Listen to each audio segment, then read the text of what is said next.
memories to keep, sharing stories, recipes, life's little dreams. On making beans, we spill the means. All right. John, welcome Hey, to the John. show. Thanks, How are man. you? I'm So great. today, How are you? good. So, Vietnam Veterans Day today. oh, is it Vietnam Veterans Day? Okay, Yep, that's really good. All right. And well, you served. I Did did you after go to Vietnam? Vietnam. After After Vietnam, Vietnam. All right. 78 to 81. Nice. Well, thank you for your service. And you too? Mm-hmm. Absolutely. So, well, welcome to the show, Making Beans. We're going to talk about some fine food slinging, bit of your past. You sent me your bio and really kind of blew me away. You have some really cool background and experience in the Fitzwilliam Inn in New Hampshire, 200-year-old building. That's really cool. Won't you? Can you just start at the beginning with all of Yeah. that? Yeah. Grew up in the hotel and restaurant business, and my mom and dad bought the Fitzwilliam Inn in 1973. And I worked there until I went into the service in 78, doing some assistant cooking, lots of dishwashing, busing, and things like that as a teenager. Mm-hmm. And then went back to it after the service and got more heavily into the business of running the inn and learning more about cooking on my own. I had an apartment across the street from the inn, and I'd watch Julia Child, and then I'd run across the street to the inn and I'd make the dishes that I just learned on Julia Child. Oh, So that's awesome. that was kind of the beginning of building my repertoire and my techniques. And I can't say I was ever a chef like you, like some of the great chefs that I've served. But I was an advanced cook. Let's put it that way. Yeah. That's good. That's awesome. So she was an early mentor for you. Now in your bio, you also mentioned, Jean George, who's, legendary chef, and he came to the inn. That was cool.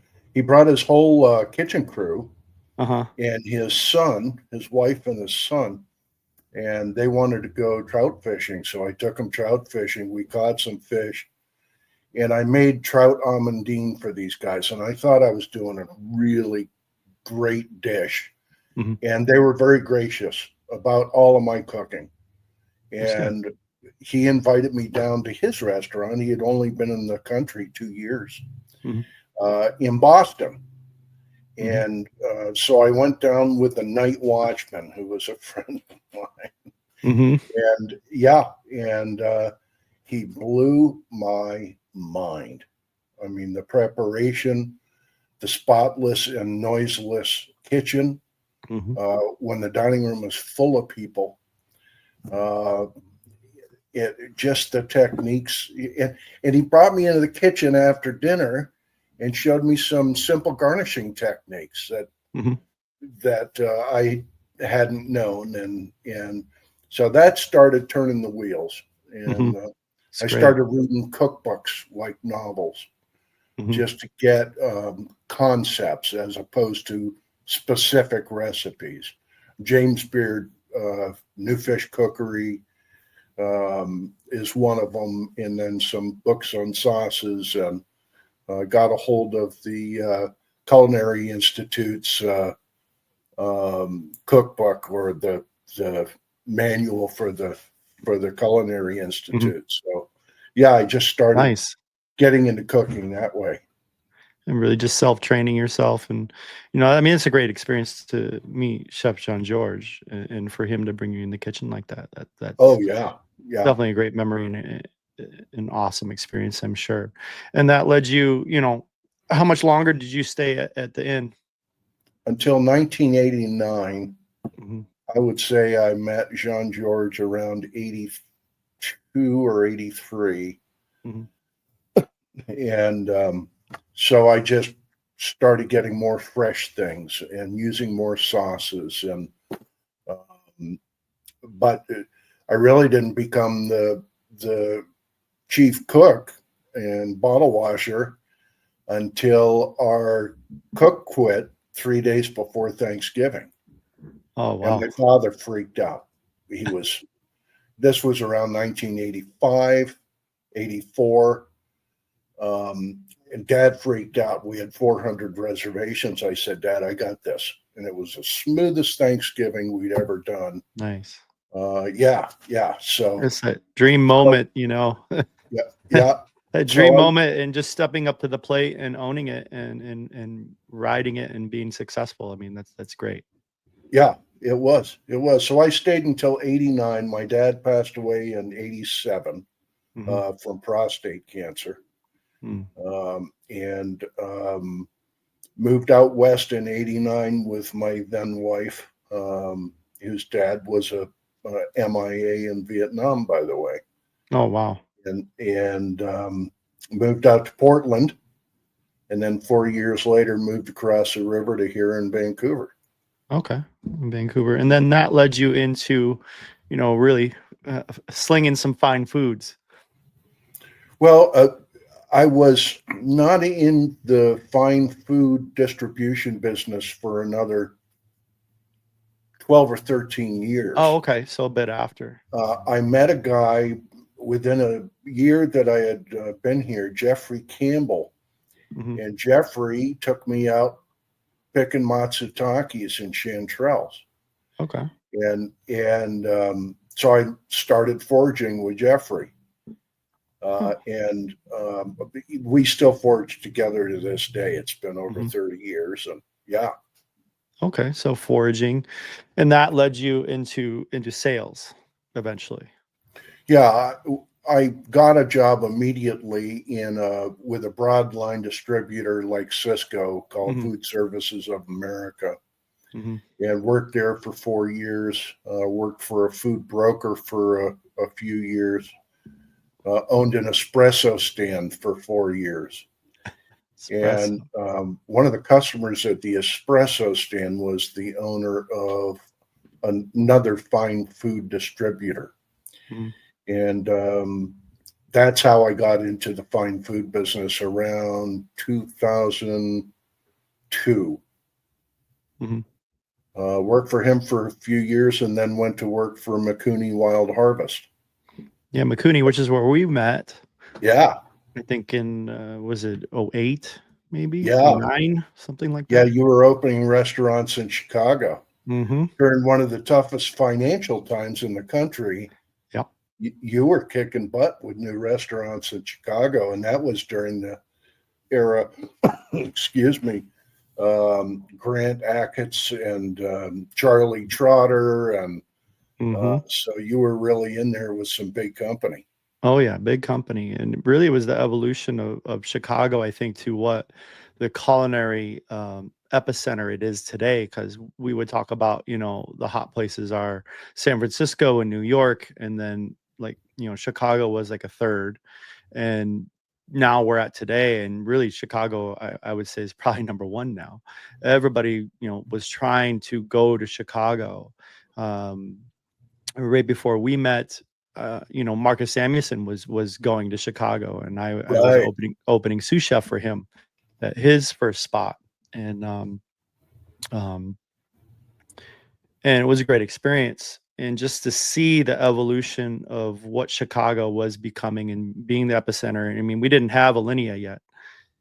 You know, he was at Trio at the time, Grant Achatz, and Trotter was, I think it was I can't remember the exact year that Trotter's closed, but Trotter was a bit after my time. I think it was that bridge time, and a lot of his proteges were really going out and just getting in on their own. You know, I think like Naha and Carrie, Chef Carrie over there was doing some really cool things, which was right next to the restaurant Sunda that I opened. And just watching that whole area of River North, which is a, you know, area in downtown Chicago just really kind of explode from there. And, Oh yeah. but to what it is now is just absolutely insane. Cool. So, and then, getting fine product in, and it was surprising that we could get what we were getting in Chicago. Now being in California, living by Santa Barbara, getting spot prawns, I was bringing live spot prawns in from Santa Barbara in 2012. And, and then you were bringing in some really cool things, and we were working together, especially like with the whole microgreen scene, I think was really budding at that time. Yeah. And I believe I was buying from you, and there weren't that many microgreen people. There weren't that many microgreen growers locally. Right. Chef's Garden, I think, was a little Chef's closer to Chicago, right? Yeah, it was. I think they're Midwest, and we were with Fresh Origins. Fresh Origins, yeah. David Sasuga really had a great mind for what's needed out there, and his operation was fantastic. Mm-hmm. And still a great operation. I still use them here and there. I like their tiny vegetables that they do are really cool. Yeah. I say was because I'm no longer in the food business, but yeah. So everything's was for me.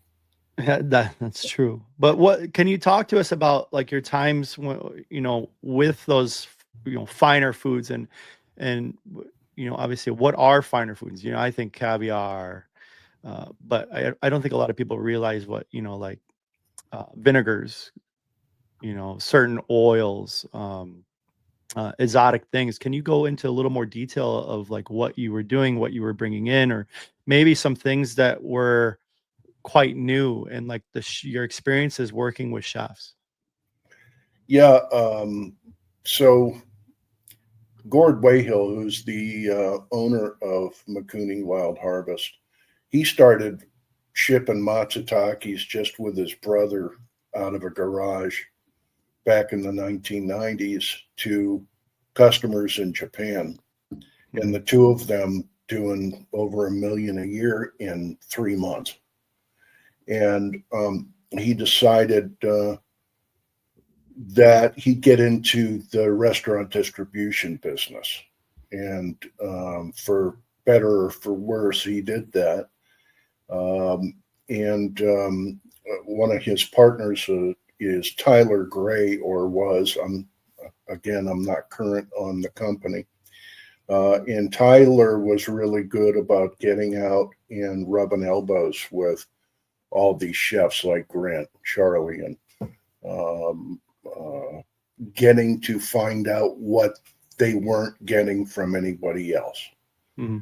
And so we get oils and vinegars in from Africa and France, and some made here in the United States, some really different stuff. The search for a genuine truffle oil is a tough thing, because a lot of truffle oils are infused with gas that makes it taste more like truffle, but there's very little or no truffle in the oil. Mm-hmm. So we had to look for a company that actually infused truffles into their oil. And selling truffles, caviar, it was a blast. It was really a fun job. And thank goodness Gord was never chintzy about letting us use some of the products. Mm-hmm. We got to use white Alba truffles. Nobody gets white Alba truffles in their home kitchen. Yeah, but it's good for you as a salesperson to understand the product you're slinging, right? So, absolutely, it really gives representation and knowledge that you can also pass on to the cooks and the chefs that you're dealing with, and help educate them or guide them as well. So, absolutely. So, and then we focused on some Northwest ingredients, like king salmon that we'd ship across the country overnight, 2 days out of the water. I had a fisherman who worked for us exclusively, and he'd send a 30-pound king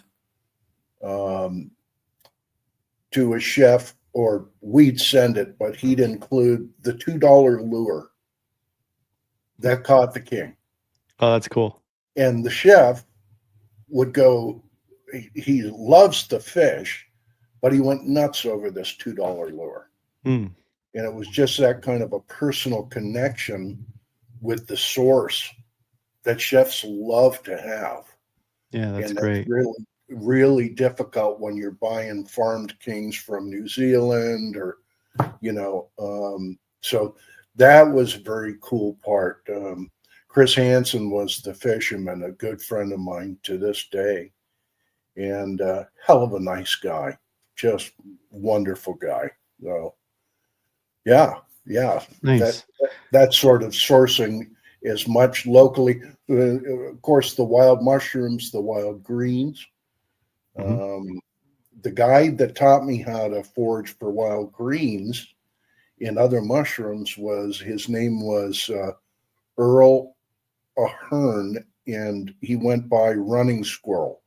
Oh, nice. Running Squirrel was written up in the Chicago Times and New York Times, all kinds of national papers, because of his talent in picking wild greens and mushrooms. And Cherokee Indian who moved out here as a child and was able to teach me so much about foraging. He forgot more than he taught me. He was a really, really fine man. Oh, that's great. Really cool story. Yeah. So foraging. So were you also like foraging and then selling products too? No, I didn't sell anything. I foraged. Hmm. When Jeffrey and I started foraging for matsutake back in the early 90s, we could have sold those to purveyors for 60 to 80 bucks a pound when they first pop. Mm-hmm. Not so much these days, but still, they're a treasure if you know where they're coming up. Yeah, you got to have those secrets, right? A lot of foragers That's right. have their The secret honey spots, holes. and it's definitely a really cool experience to forage. And I got an experience once when I was in Amsterdam. I was seeing a girl a long time ago when I was living in Italy, and she invited me to go to Amsterdam. And her family was a line of foragers specialized in mushrooms, and I got to go romping around the woods outside of Amsterdam looking for porcinis. It was like the season, Oh, and cool. she taught me, and I just went crazy. I just got this big sack, and then she had a bunch of friends over, and I did a whole like 5-course meal around these mushrooms, and it's really cool, satisfying that you can, even like hunting, fishing, there's that satisfaction that you get that, oh, I caught this and now I'm going to prepare this and I'm going to serve this, and understanding where it comes from, that connection is a really cool thing. And I think people these days value that more as guests or customers to restaurants. And it helps the chefs tell stories, whether it's their childhood or an experience that they've done, or just relationship of the farmer that they have, that they can share this. And you're seeing a lot more, like winemaker dinners, but like farmer dinners, where you're interacting with the farmer or the source on top of the dinner, creating more of an entertainment, educational aspect to non-traditional dining. And just people value that these days, and I think people are open and want to learn. Yeah, it's the stories. Mm-hmm. It's the stories. It's like my friend Chris the fisherman. Yeah. The chef gets to go to the table and show a lure that fish on your plate was caught with. Mm-hmm. And that's what sets fine dining apart, and specific fine dining restaurants apart from the others, is that they have these stories of local foragers, they have these stories of fishermen, they have these stories of how Fresh Origins does these microgreens and so on and so forth. That's not something you get at Denny's. No. And it's not something you get at every fine restaurant, but the top restaurants in the country all have stories about their food. Mm-hmm. Mm-hmm. That's great. Now, when you were in the military, you weren't cooking. No, I was a medic.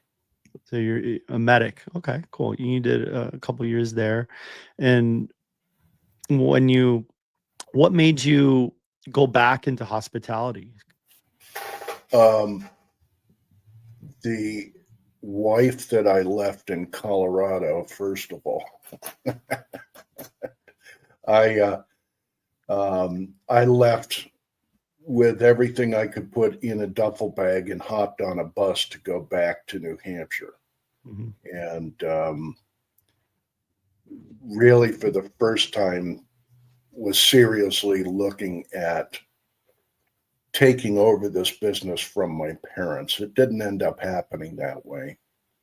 But I learned every aspect I could of the hotel and restaurant business. And later in life, that helped me understand what restaurant owners and chefs go through. Mm-hmm.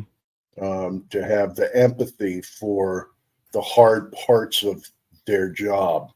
And for a chef, that 12 to 16 hours on your feet several days a week is knowing about that and knowing what he's going through and knowing why so many chefs are angry and alcoholics. I know, right? Yeah. It helps keep the pain away. But it didn't quite work out like I thought it was going to when I went back there. After my dad died, I had 8 family members working for me, from my little sister to my grandmother. And it just didn't work. Mm-hmm. So it was 2 years after Dad passed away, and I said, folks, we're out of here. We'll train in a new manager, and we're moving far enough away so I'm not working on holidays. Oh yeah, holidays. So did you sell the hotel or? No, my mother hired a former bartender who was a manager of a restaurant fairly nearby to take my place as general manager of the inn. And she sold it in 96, so another 7 years. Okay. But held paper on it, and the people who bought it defaulted. Oh no. She didn't get paid for 2 years and finally took it back and sold it outright in 2001. Okay, that's good. Yeah. So she got out. So that's good. So now segueing back into, your food service sales, what were, I guess, some challenges that you encountered? Well, that first job with the broadline distributor, I had to build up a territory against the top competition salesman who'd been in that territory for a long time. It's selling napkins and potatoes. Mm-hmm. And what's your price? How do you overcome what's your price? So I had to use my restaurant experience to be able to sit down with people and analyze their menu for food cost, portion size. Some of these restaurants were struggling, and to be able to deliver on my experience as opposed to price, because anybody can sell price if they want to give it away, and that's not sales. So I tried to give some value-added assistance to these owners and these cooks. I'm sure a lot of them, lacked, proper food costing or experience. I'm sure you encountered a lot of that, right? Yeah. Well, they were just thrown into the job. Somebody quit, and somebody grabbed the dishwasher and said, "You're in charge now." Yeah, and just making things on the whim, and there's no real organizational pattern to that. I mean, it's still an issue today. You know, for me consulting, I encounter these things every day. It's like you don't have any printed recipes at all, and everybody just knows it. I'm just like, how is that consistent? Right. You know, or there's people are just using, you know, pencil and paper to factor things. I'm like, I don't know. And then and to organize people, it's still a problem today, even with technology. I think one of the other big problems, and I was able to point this out to at least one owner, is people get into the restaurant business and think that, okay, now I own a restaurant and I'm going to hire so-and-so to run it, and never show up except at dinner time for a free dinner with friends. And those people go out of business. They don't understand that the restaurant business, if you're not there, money is walking out the door one way or another. Yep. It's got to be managed and it's got to be watched. It's a lot of babysitting. I had that experience from my dad. He was an incredible hotelier, and he worked himself to death. He worked himself 16 hours a day, 7 days a week. Yeah. And they took a vacation about once every 10 years. Yeah. And that's I'd say the darker side to the industry. It's hard to take a break. It's hard to walk away, you know, and it puts a lot on, you know, the management, the owners, the chefs. Especially when you have so much pride and you put so much energy into it, you want it to be successful, but it can just drive you mad at the same time, and physically and mentally. And I think it's a very hard decision to either walk away or be like, hey, you know what, we need to take a break. Or it's also a thing about trust. Can I trust this person to manage it, or can I trust this employee to do, you know, XYZ? And it's not always the case, and it's gone on for so long. You know, I think of my grandfather and his restaurant experience. You know, he had a stroke on the line when he was 40. He had some experiences there, and it drove him. And it was a family business. You know, my dad worked there, my aunt worked there, my grandma worked there, my uncle worked there, a little trattoria. And in the end, things worked out, but it does take the toll, and which is a big reason why I needed to step back from day to day in operations and really kind of recenter in myself. Because I think, especially when it's, you know, the chefs, you're really putting yourself out there to a lot of criticism. You're putting yourself to be, you know, that leader, and you get all the pressure because, you know, a higher echelon fine dining restaurants, you know, you think about getting James Beard Awards, Michelin Awards, all the pressure and the Absolutely. stress is on you. Well, And you're the face. Look what happened to Trotter after he lost a star. Yeah.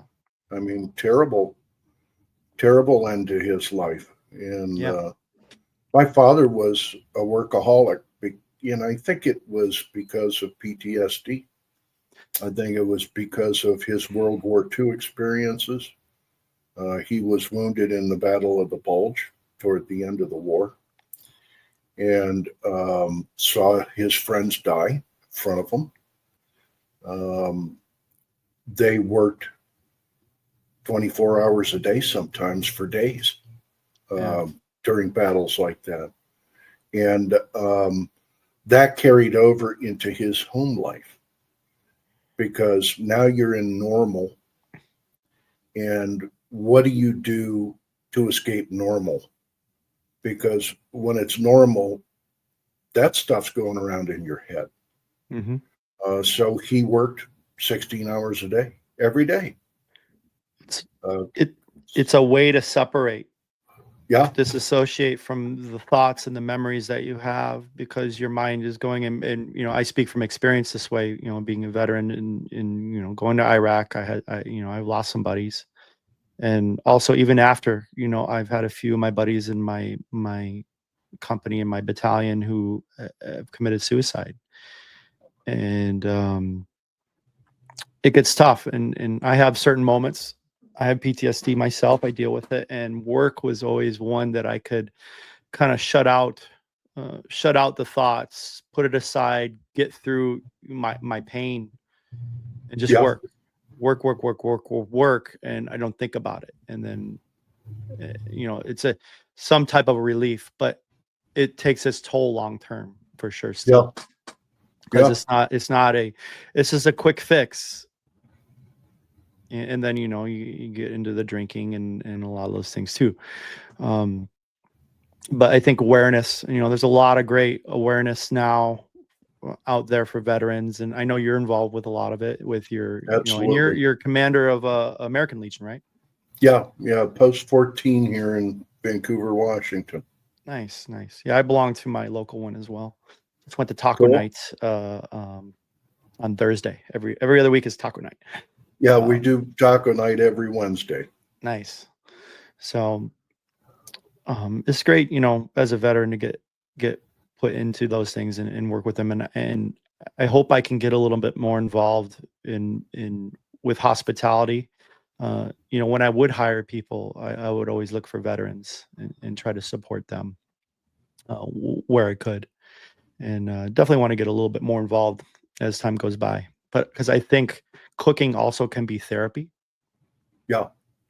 And it's really, when I was getting out of service, I started doing a lot of parties and just like little food events at my home. And I was cooking before my military service. And my last year, I was in crutches. I was pretty devastated because I had a plan. I had a specific plan. I was re-enlisting. I was going to go to Washington, and really cool job I would have done. And I just couldn't. My body said no more. My mind was basically no more. And, Army kind of put me out to pasture. Yeah. And I was like, what am I going to do? And I just started cooking. And cooking was very therapeutic.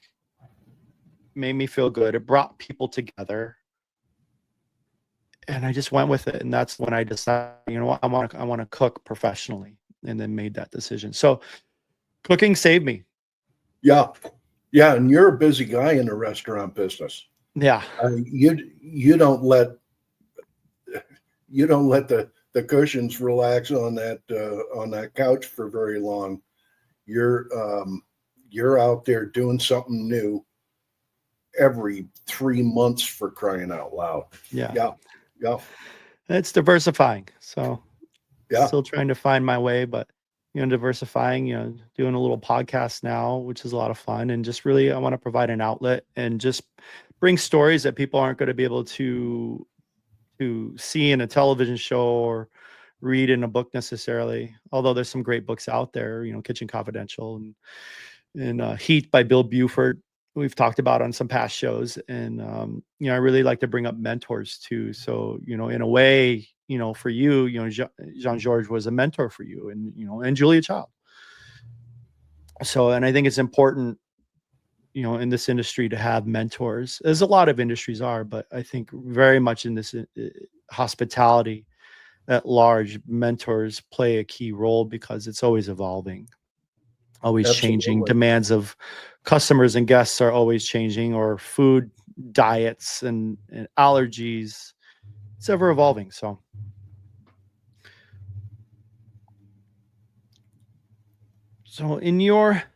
I'd say, what type of advice would you give to someone if they wanted to get into food sales? There's a lot of hospitality people, if they don't stay in operations, they actually go into food sales, and I've considered it myself very closely. But I don't know. I love the thrill of the rush and just being busy in a space. I don't think it would be something for me. I've definitely thought about it. But what kind of advice would you give someone? Food sales is tough. I think the best areas in food sales are, one, working for a broker who represents different lines, like Hillshire or something. Okay. Where you get assigned to a broadline distributor, and you staple yourself to them. You're out there doing demos all the time. You've probably got 20 different lines that you're working with.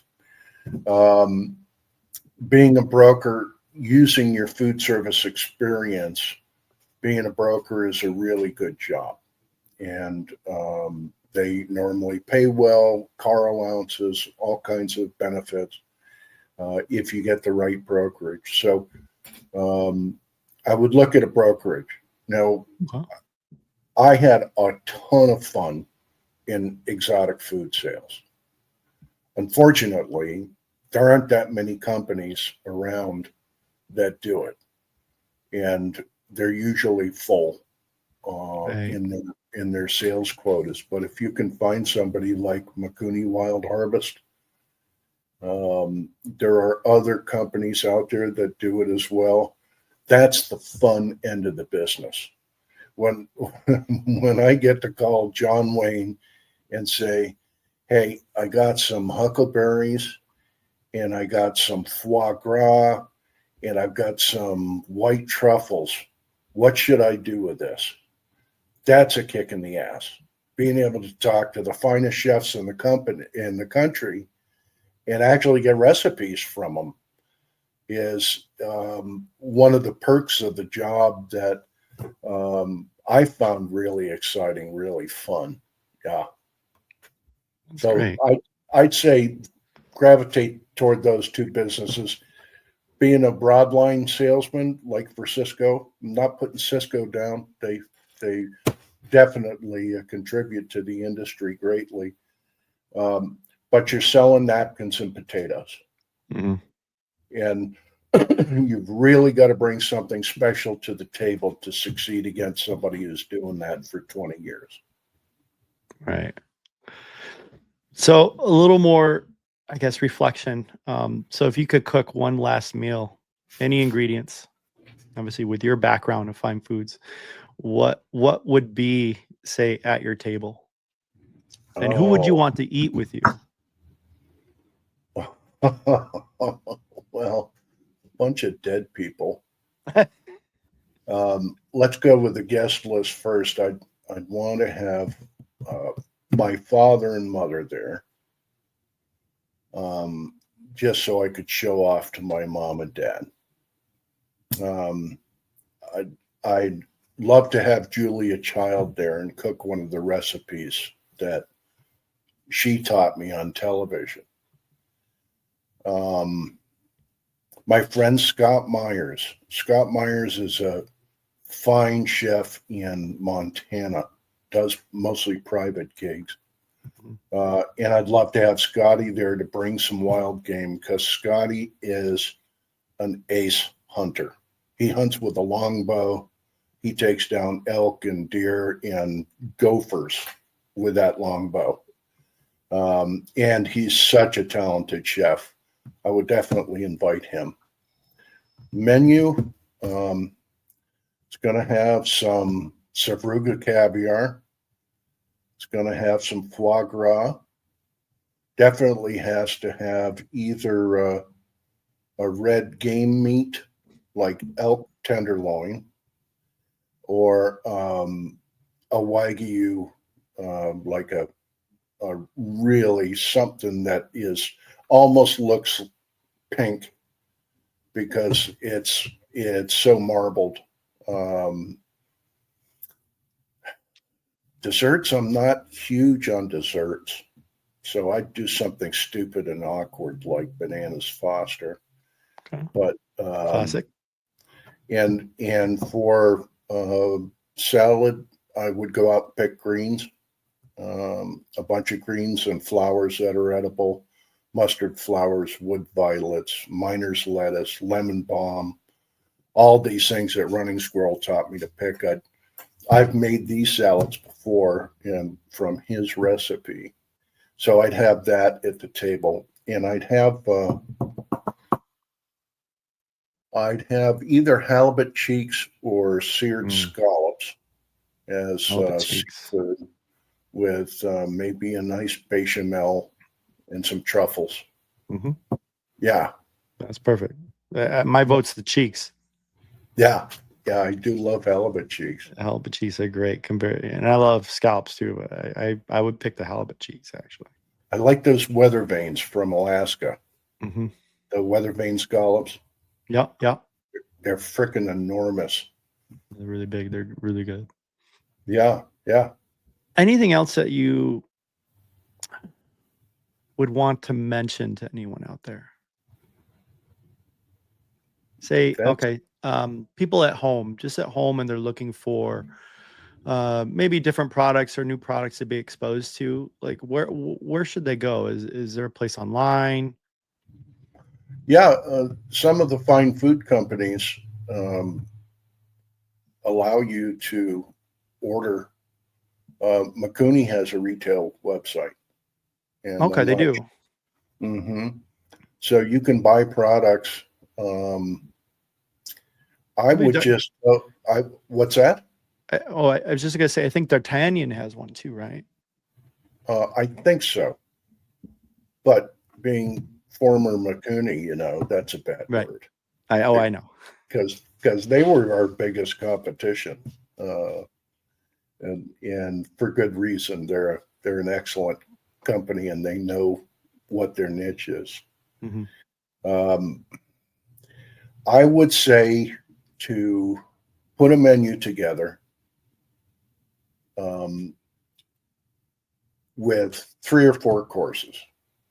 Don't go freaking haute cuisine nuts, but 3 or 4 courses, and just buy the best ingredients you can get and freshest. Yes, absolutely. Mm-hmm. If you're buying seafood, it's got to be right out of the ocean. Yeah. It can't be frozen. It can't be sitting in the case for a week. Yeah. Keep it local. Don't buy seafood on Monday. Yes. No, do not buy seafood on Monday. But just to source the best foods you can get. If you want to make an impression, if you want to be really delighted with your result, you have to start with the finest ingredients that you can get. Absolutely. People should do that at home. And, I believe that chefs should be doing that as well. Yeah. It just makes all the difference. And you don't need a million ingredients in a dish. No. Less is definitely more. And let the ingredients shine. For sure. All right, John. Well, it's been a great show. Yeah. We're gonna sign off here in just a moment. But appreciate you coming out. Been a great conversation. You bet, man. I was really pleased to get your invitation. We've never met face to face, I don't think, right? I know we've actually never met face to face, and we've tried a few times, and it just never works out. But we're gonna do it one of these days. We'll do it. And we've been doing business for over 15 years, 17 or so years. Yeah. But it's good to put have this conversation as a virtual face to face. But definitely we're gonna do something soon. Have some cigars and some bourbon. Let's definitely plan that. Yeah, you got yours. I got mine. Absolutely. Always ready. But great conversation, and then we'll talk again soon for sure. Sounds great, John. Thank you, John Wayne. Yes, sir. Well, everybody out there, thanks for coming out to the show. Hope you enjoyed and learned a little bit about specialty food sales, fine food slinging with John Wallace, my good friend. Until next time, we will see you next week. Bye-bye. Cheers. Bye-bye.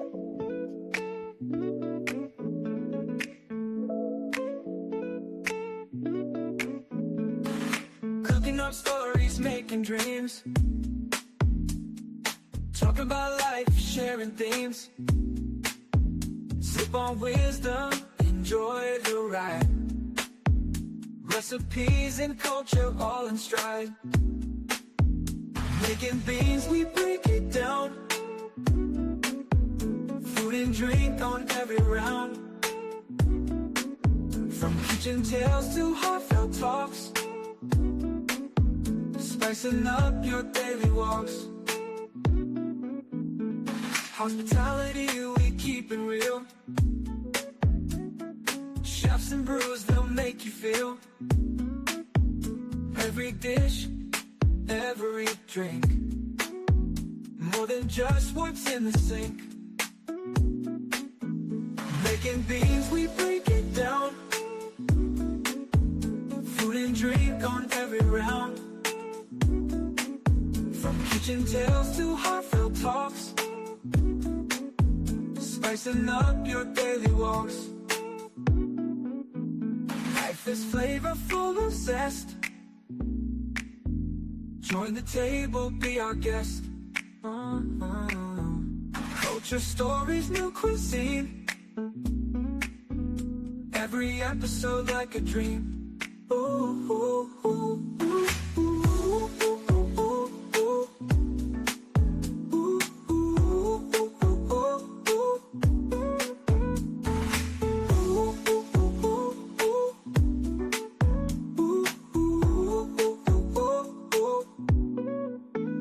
Making beans, we break it down. Food and drink on every round. From kitchen tales to heartfelt talks, spicing up your daily walks.